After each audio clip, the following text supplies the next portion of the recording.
Abroad Pod with James Davis. Hello, listener. Thank you so much for joining us on this, the 32nd edition of the Teaching Abroad Pod, coming at you on June 29th. I'm your host, James Davis, and with me this week to talk about tips and tricks for applying to South Korea is my co-host, Rowan, from the Oxford Seminars Job Placement Service. Rowan, how are you? Good, James. Things are going well. How about you? I am doing really well, thank you. So we're going to talk about Korea today. When I went to Korea, I used a wonderful recruiter who kind of walked me through the whole process. It was, a wonderful experience. I'm just wondering, did you have the same experience when you went to Korea? No, I most definitely did not. I was a bit foolish, actually. I didn't really know what I was doing. I just jumped into this whole job seeking thing out of nowhere without really researching it. And I had an unfounded fear of recruiters. I thought, they're just in it for them. They're probably going to get a cut or something. I'm a smart guy. I'll find a job myself. And I kind of applied on job boards and got one offer and took it because I needed to get out of where I was. And, I had a great experience. Don't get me wrong. I loved Korea, and the school for the most part was okay. But they did some shady things, I will say. I won't get into the specifics of exactly what, but they were definitely hesitant to enroll me in the pension and national health care. I had to kind of fight for that after I read on some boards about how these things are kind of mandatory and required by law, and had to threaten the labor board a few times for things like how much they were taxing or not taxing, and my severance pay. We had a little bit of a negotiation about that, which are just like standard labor law things that every school really should be following to a T. So, a good recruiter will know this. And if the school is being shady about something, they're probably not going to work with them. And job placement, and we've made that very clear to all the recruiting contacts we work with, that we're not going to accept it if a school is breaking labor laws. So they have to make sure that the graduates are placed with schools that are reputable in that regard. My word of advice would be ask the right questions, use a good recruiter. Don't just take the first job you're offered without really digging into those details. Good advice. Yeah, I understand you hear the word recruiter and maybe that has certain connotations, but I think they genuinely do have your best interests at heart. And oftentimes you have to remember it's in their interest, because the recruiter I worked with my friend, and she recommended the recruiter, and so things roll on. So they really will look after you. So that's a really good point. A lot of businesses through word of mouth.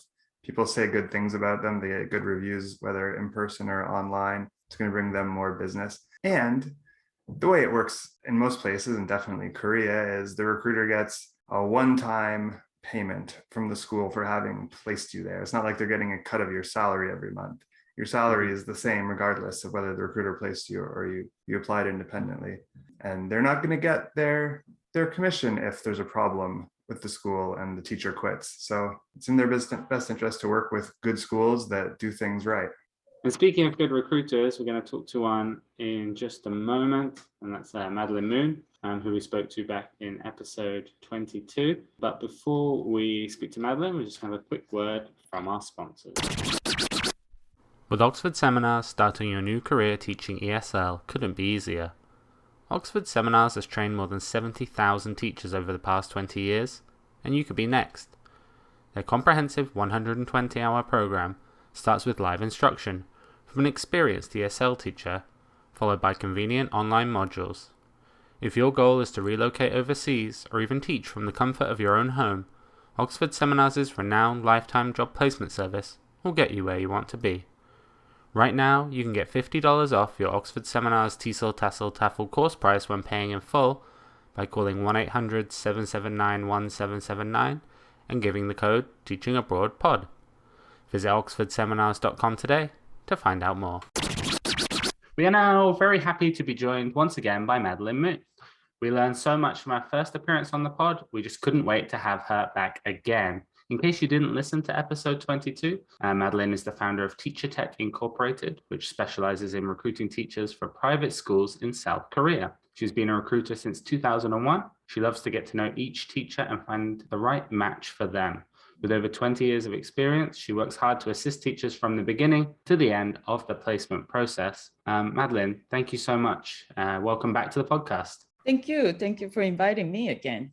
So I'm going to start with maybe a slightly tough question, but probably something that you come up against quite a lot. When people are trying to decide where to go in Korea, often they're choosing between private language schools, aka Hagwons, or they're looking at the public school system. And sometimes they might see some stories about problems at Hagwons and things like that, but maybe they don't want to teach the large classes at public schools. Right. So they struggle to find what they want. So what do you say to those people when they just cannot figure out exactly what they want?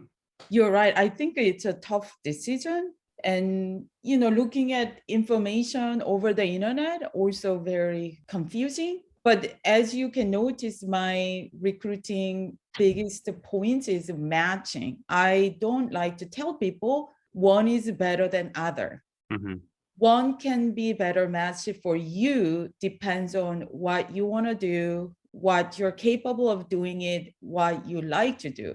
Mm-hmm. So, there's, I think, 2 points to discuss. There's a point as a job seeker, the difference between going for public school and the private school. And then there's difference between you want to know actually what the job is working at the public school and the private school. So let me first just talk about it as a job seeker, and then, I can cover the job. So the biggest challenge for public school, the problem is these days you cannot choose location.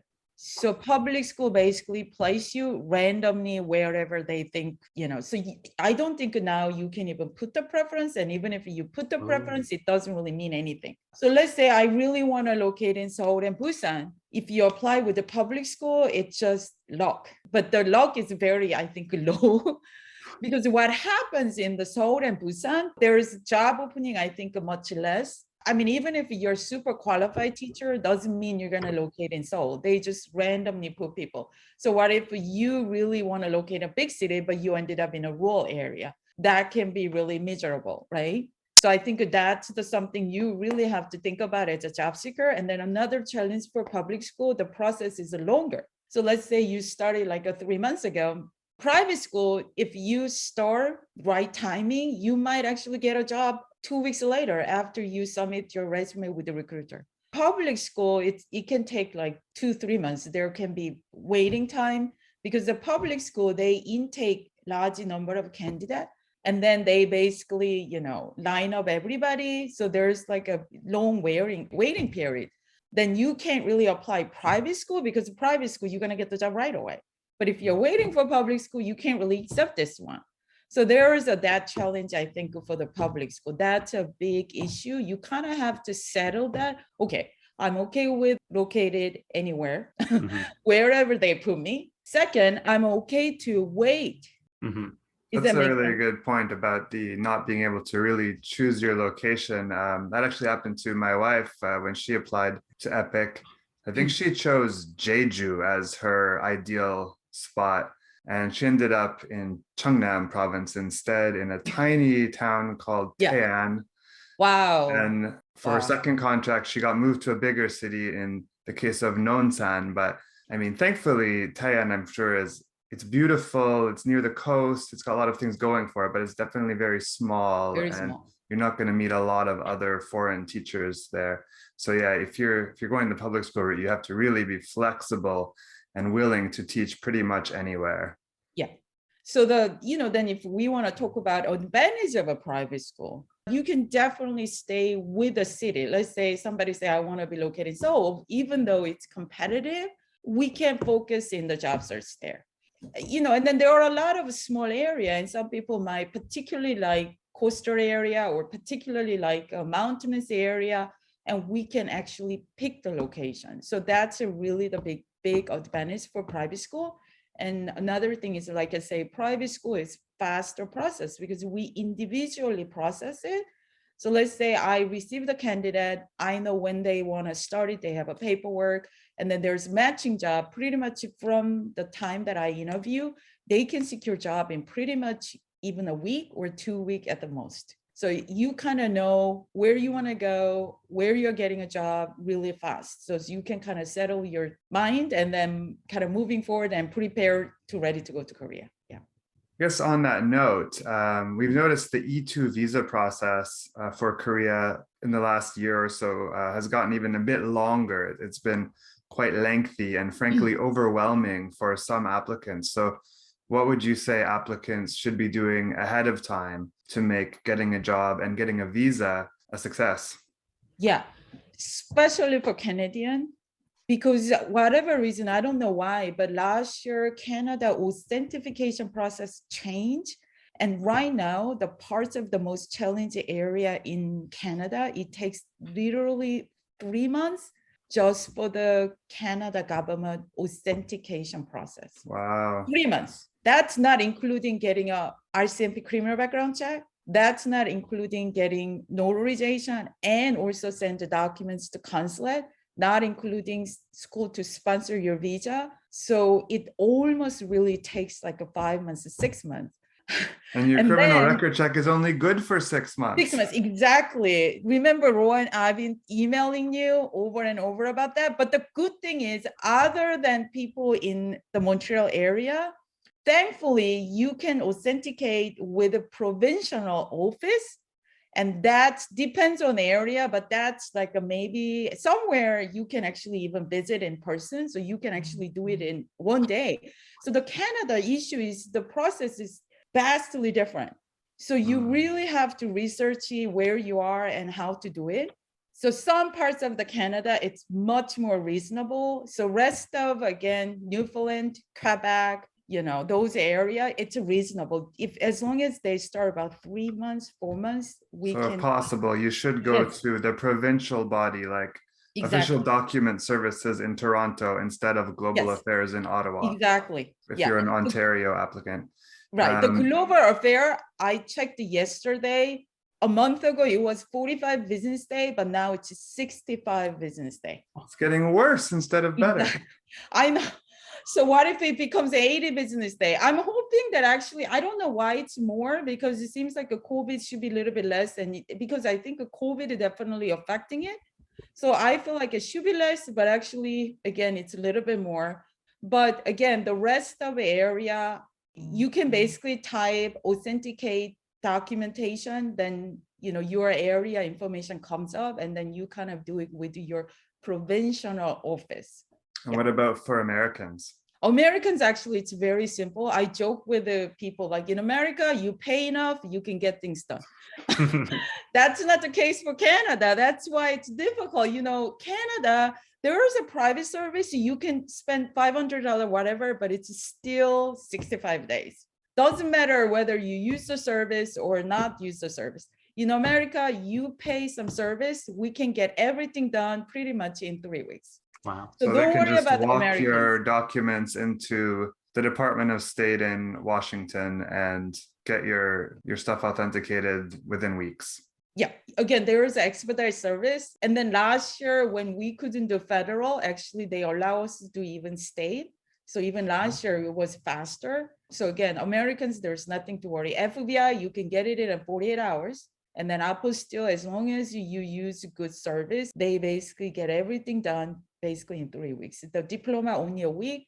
FBI, even if it's a little bit longer than usual, it's 3 weeks. Yeah. And for your degree, you need to have it authenticated by the state. Is that right? That is right. But I generally still ask people to use expedite service, because the state depends where you are. It can take up to 2-3 weeks. So it's much easier just use expedite service. Give someone some money, they'll get it done. Yeah, exactly. That's what I'm saying. Again, in America, you pay somebody, they're gonna get it done. All right. And what's the reason people should be getting all of their documents authenticated before they have a job offer? I mean, I don't mind to help people do the paperwork, but some recruiter, they don't even want to talk to you until you have all the paperwork put together. So if you tell the recruiter, oh, I have all the required documents, you're going to be on their top of the list to talk. And then even my process, if somebody, at least, especially for Canadian, there's 2 Canadian that I placed this year. And the reason was possible is when they came in, they actually started at least RCMP check. And then I actually sent somebody from Quebec. We were able to finish exactly in 6 months. He's leaving June 4th. His RCMP check was supposed to expire June 10th. So Wow. we exactly made it. But the reason I was able to at least work with him, when he came to me, he already sent his RCMP check to Global Affairs. So I could kind of calculate it. So it was extremely difficult, but it was possible. But if somebody comes to me without starting nothing, then it's really difficult to calculate. Then I don't know when they can start the job. Then I can't really match the job that starting time works. So if they have all their documents ready, it's much more likely they'll be Yes. able to get a job within the next 6 months. Exactly. So as long as their documents are not expiring, if they have all the documents, it's much easier to find a job for sure. If not, they need to contact recruiter, somebody like me, then I can help them to start and then guide them all the right direction. Yeah. Thank you for explaining that. So as we've discussed, Madeline, sometimes you have a lot of time before you're actually going to be able to leave. So I'm just wondering if you had any recommendations on what teachers should be doing with that time to prepare, for a lot of people, it's going to be their first time teaching. So do you have any advice of what they should be doing to get ready to be in the classroom? Yeah, you're right. These days, people may not leave to Korea for another 4 months, 3 months, even 6 months for some people, because they have to prepare 6 months documents. What I advise them even actually can make their resume better. So if you really don't have any experience with the children or any sort of teaching, I ask them to go find some work, then maybe volunteer, usually in North America, in any area, you can find some kind of volunteer work with the, immigrants, or, even at the library, helping kids reading a book or something. So gaining a sum of experience, those, but also actually doing the job. If you have any experience with the children, you're not going to be shocked. I think some people, if they never work with the kids, they're going to be surprised at how tiring it can be. And then especially working with the younger students, the kinder age group, I feel like more than 50% work is really like classroom management skill. If you cannot manage your classroom, you cannot deliver teaching, right? So if you never handle the children, how are you going to manage a group of children, right? I was just thinking about your matching process. Mhm. Is that something you would take into consideration? So do directors explain the kind of teacher they're looking for which age groups and things like that? Yes. So younger age, we really like people who are very active and really like to do a lot of activity. Did you teach a younger age, the kinder age? I never taught kindergarten. I taught, the youngest was grade 1. Okay, so you Yeah. were probably afternoon teacher, but the kinder program in Korea, they're actually full-time students. Unlike your students' grade level, they're just coming for an hour, right? But when you having a full day program, they can't just sit and learn in English. So it's a lot of activity based. So you have to do music, art, physical education. So actually somebody who very good at art is really good for kinder age. And then again, somebody love to be just more active than actually just stand up and delivering academic teaching. Those it fits with younger students. So they're gonna put it like a musical show. They will do even yoga. Again, if you not like to be very active, it's going to be torturing you. So it's for people, again, really love to be very active with making things, even cooking, following them at the field trip, aquarium, or even like organic farm. They go a lot of field trip. So again, it's very, very active program. And as a job seeker, can someone come to you, Madeline, and say, I am looking for perhaps this age group or that? Because for me, I'm not artistic. Mhm. I like to teach grammar. I'm a bit of I'm that type of person. So could I come to you and just say, look, I really don't want kindergarten? Yes. Okay. And I think that's actually a really good point, because sometimes I get people who actually taught in Korea before, and then they came to me, and then I look at their resume, and then they actually work at the kindergarten. I usually tell them like, oh, if I were your first year recruiter, I wouldn't put you in the kindergarten. So yeah, sometimes the job seeker, they don't know they're going to teach a younger age. And that can be lead to really bad story. And I think that's why there are some bad stories with private school, because I really think a private school is a really good opportunity. I want to actually, using this opportunity, to talk about a little bit what's the difference public school and the private school as an actually teacher. So the private school, I definitely tell them it's a more difficult work than public school. I don't want to sugarcoat and send the people to private school. So I definitely be honest with everybody. Private school is more difficult. Its hours are longer. And then, you have a less holidays and everything. Then somebody might say, yeah, why then would I go to private school? But like I say, depends on what you're looking for. Private school can be great opportunity, because private school, you are a teacher. You have your own classroom, and you teach your own students a small group, most likely every day in the elementary, middle school. I think you have a lot of times 3 days a week class, 2 days a week class, but you are meeting same students, small groups. So you get to know your students, and you can actually really develop your teaching skill. At the public school, you're technically assistant teacher. And public school, again, it's a very safe and a very comforting environment, but depends on who is your co-teacher. You may not able to do any teaching. You might be just there assisting the main Korean teacher, like a pronunciation, listening, speaking a little bit. But in a private school, you're actually a main teacher. Even though at the private school, there's other Korean teacher, you're equal. You're not under or anything. So you have a whole control of your classroom. So again, you're really developing your own skill. And then you get to know your students. So that's something, some people, they really want to know their students, but in a public school, you not get to know any of your students. Because sometimes these days, you actually ended up teaching at 2 or 3 different public schools. Yeah, I think you get even bonus money. The more schools you teach at, maybe you make a little bit more. But that's a good point about it really depends on your co-teacher as well in a public school setting. Because, I've heard of some public school English teachers say, basically, I was a tape recorder. I just stood there and spoke English to the students. And others are like, well, my co-teacher just went to the office and did paperwork, and I had the whole class to myself. So you just never know what you're going to get.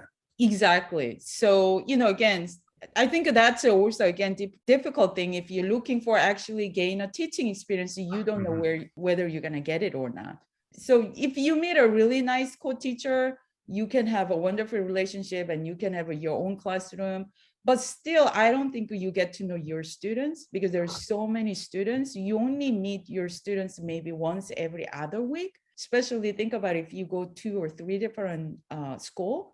It's really difficult to know anybody. I mean, you might know 1 or 2 students who really stand out, but you're really not going to get to know your students. Thinking about just life in Korea in general, could you share with us any do's or don'ts for life in Korea as a teacher and just culturally in general? For example, my employer was quick to show me how drinks should be offered and received in Korean culture with 2 hands, and why we shouldn't write a student's name in red on the blackboard or whiteboard, I guess. Why I should bow to a principal as opposed to shaking hands. Can you think of any others our listeners should be aware of if they're going to Korea?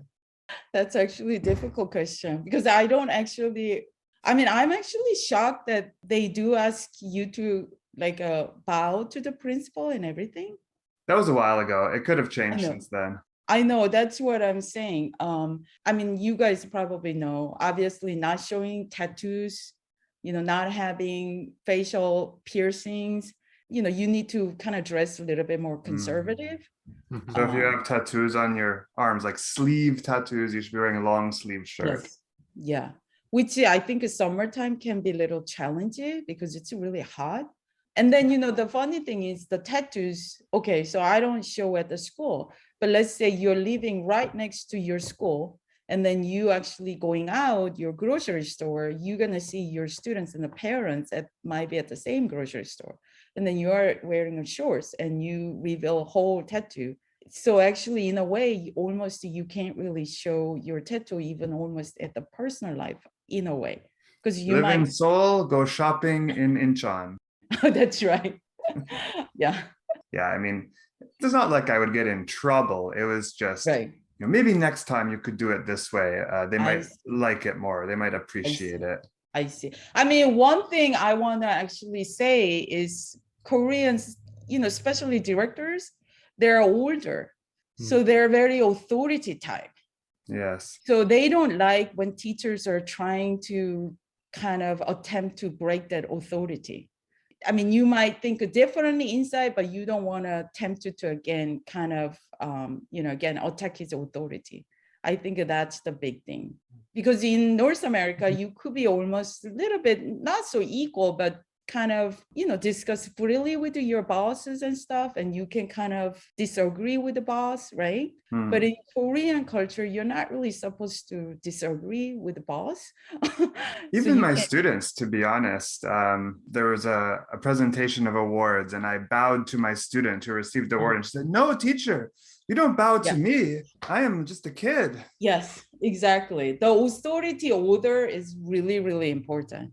But on the whole, I think from my experience, engaging in Korean customs was more, I didn't feel any pressure or judgment. It was more, oh, hey, James, did you know that this is how we do it? People wanted to explain stuff, but weren't pushy or judgmental. It was kind of a nice experience in my view. That's nice to even know when you come back home. Now I go to a Korean restaurant and I might receive the drink with two hands and say 감사합니다. And like I hope they appreciate that someone knows a little bit about their culture and their language. Definitely.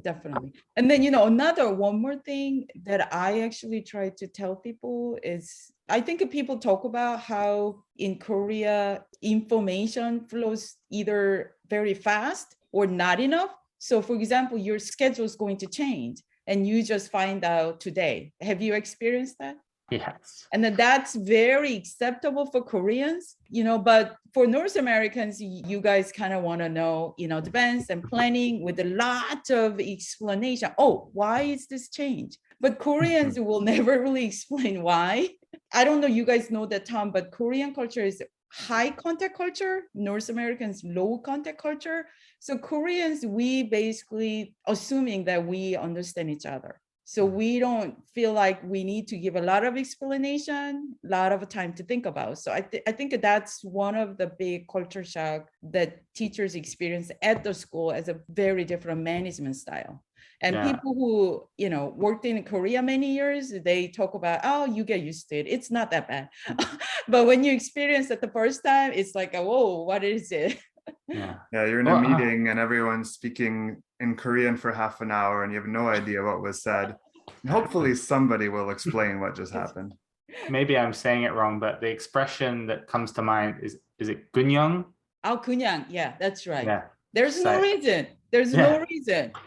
What it is what it is. Yeah. It's That's kind of right. it's kind of cool. It took me a while to understand that, but once you do, you kind of relax. You're like, well, gunyeong, that's it. It is what it That's is, right. right? Before we let you go, Madeline, we just had one more question. If anyone is thinking about going to Korea within the next year, do you have any advice? When should they be starting? What are the timelines like for this year or early next year? So March is the biggest hiring time for South Korea, either public or private. We actually start hiring March, September, and private school hiring will be done before Christmas. So don't wait until after Christmas, decide I want to go Korea next year in the fall and apply the job. And especially again, Canadian, start paperwork, because if you start paperwork in September, the 6 months period is not expiring when you start the job. It's when you apply the visa. So people confuse with that. So let's say even right now, the people who in Montreal area, they can get their RCMP check right now. and they can still go to Korea for March because we more likely apply their visa in December. So they can actually really start paperwork early. So I would say decide you're going to go for March 2023 to Korea, have a wonderful experience, and then preparing from now, I will start assisting even again now. Yeah. Perfect. Thank you so much, Madeline. Great to see you again. Great. Thank you so much. Thanks once again to Madeline for taking the time to speak to us. Always a wonderful guest. I am sure she'll be on the podcast many more times. But before we go today, do you have a JPS update for us, Rowan? Yeah, I just wanted to mention that recruiting for South Korea really is in full swing for the autumn term at this point. They've been doing it for a few months already, but there's still definitely lots of jobs left for the August-September term starts. Many positions have been filled, but yeah, get the ones that are still there. If you want to go this fall, I would say get applying now. These are, public schools and private academies. You should be getting all your visa documents in hand and applying as soon as possible before all the better jobs have been snapped up. And also, I wanted to get away from Korea a bit. We heard recently from one of our contacts in China that things may be getting easier in terms of visa sponsorship soon. I don't want to promise anything when it comes to China, but they did tell us that apparently a new policy should be coming out, if it hasn't already, where schools will no longer be required to apply to the government for the PU letters for their teachers to accompany their Z visa applications. In fact, this contact pointed out that this has already been announced on the website of the Commissioner's Office of China's Foreign Ministry in Hong Kong.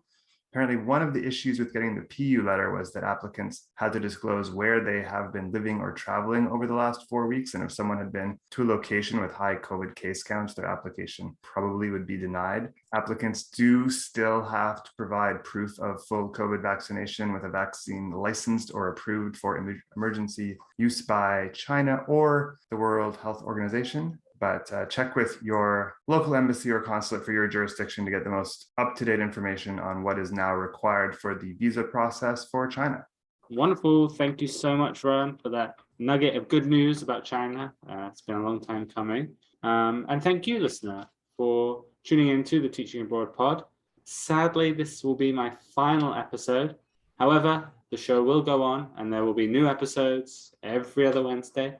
If you enjoyed this episode, be sure to like and subscribe, share it with your friends. You can find the podcast on YouTube, Spotify, Apple Podcasts, Amazon, Stitcher, pretty much anywhere. If there's something you want to hear, if there's someone you want us to speak to, please let us know. You can do that by leaving a comment on YouTube, sending a comment on Facebook or Instagram at Oxford Seminars, or emailing directly at teachingabroadpod@oxfordseminars.com. Have a wonderful day.